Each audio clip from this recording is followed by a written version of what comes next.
अस्सलाम वालेकुम जी।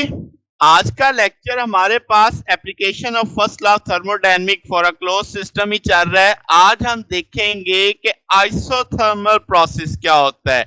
First law thermodynamic ऐसे प्रोसेस में कैसे एक्सप्लेन किया जा सकता है, तो ये हमारा बेसिक टॉपिक है। तो हम देख रहे हैं basically application of first law thermodynamics, जिसमें आज हम देखने वाले हैं आइसोथर्मल प्रोसेस, या इसे रिवर्सिबल टेम्परेचर प्रोसेस भी कहते हैं। इसमें टेम्परेचर कांस्टेंट रहता है, बेसिक आउटलाइन ये है।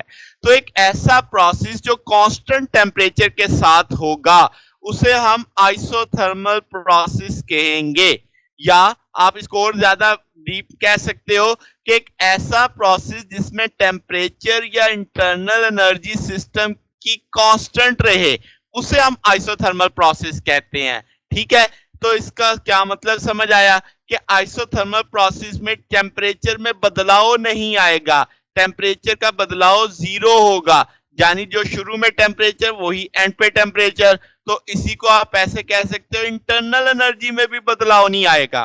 ठीक है, अब जरा एक बात को समझते हैं। लेट्स से हमारे पास एक वर्किंग सब्सटेंस गैस जैसे इन सिलेंडर है, आप उसे यानी पिस्टन एक्सपैंड करता है। जब आप उसे हीट सोर्स पे रखते हो वो हाई प्रेशर से लो प्रेशर पे जाता है, तो इसका मतलब अब वहां पे टेम्परेचर में फॉल आएगा।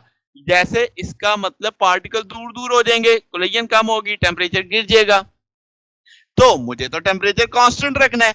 अब टेम्परेचर जब आप एक्सपेंशन का सोच रहे हो तो इसका मतलब टेम्परेचर गिर रहा है, तो आपको हीट ऐड करनी पड़ेगी कंटिन्यूअसली, ताकि आपका जो सिस्टम है वो अपने इनिशियल टेम्परेचर पे कायम रहे। अगर आप कंप्रेशन का सोच रहे हो तो अब पार्टिकल करीब आ रहे होंगे, कोलिजन्स बढ़ रही होंगी, टेम्परेचर बढ़ रहा होगा, तो हीट आपको रिमूव करनी होगी अपने वर्किंग सब्सटेंस से मुसलसल। अब जब मैं लफ्ज कंटिन्यूअसली कर रहा हूं क्योंकि पिस्टन आहिस्ता आहिस्ता दब रहा होगा। अच्छा, एक और चीज है, ये इंतहाई स्लो प्रोसेस है कि आइसोथर्मल आपके पास जो एक्सपेंशन या आप कंप्रेशन देख रहे हो, जब आपने टेम्परेचर मेंटेन करना है तो एक स्लो होगा, यानी ये कंप्रेशन बड़ी तेजी से नहीं होगी, ये एक्सपेंशन बड़ी तेजी से नहीं होगी, स्लो प्रोसेस होगा। ओके जी, अब फर्स्ट लॉ जो आपने पढ़ा हुआ है उसमें delta internal energy Q minus W है। तो अब आपके पास क्या हुआ जनाब, आपकी इंटरनल एनर्जी का टूल तो ये है, आप डेल्टा T आता है T2 माइनस T1, आपकी दोनों जगहों पे टेम्परेचर सेम है, तो इसका मतलब जितना T2 उतना T1, तो ये फैक्टर तो जीरो हो जाएगा।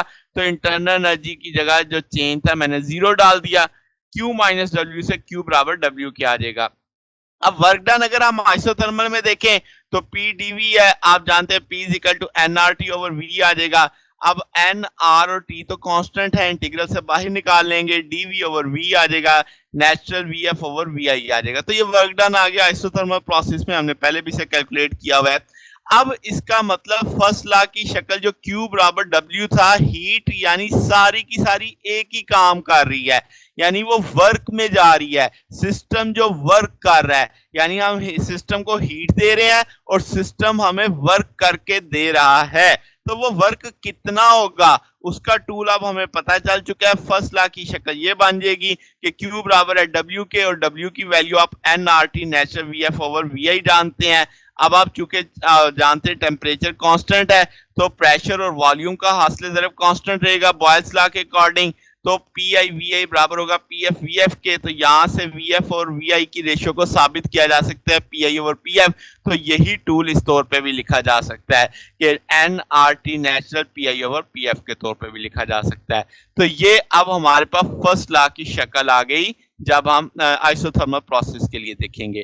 तो ये हमारा आज का टॉपिक था। अगर आपको इसमें कोई बात पूछनी हो, कोई डाउट हो तो नीचे कमेंट्स में पूछ सकते हैं। वीडियो अच्छी लगी हो तो वीडियो को लाइक कीजिएगा, दोस्तों के साथ शेयर कीजिएगा, चैनल को भी सब्सक्राइब कर दीजिएगा। अब तक के लिए इतना ही, बाकी इंशाल्लाह फिर नेक्स्ट देखेंगे। ओके, अल्लाह हाफिज।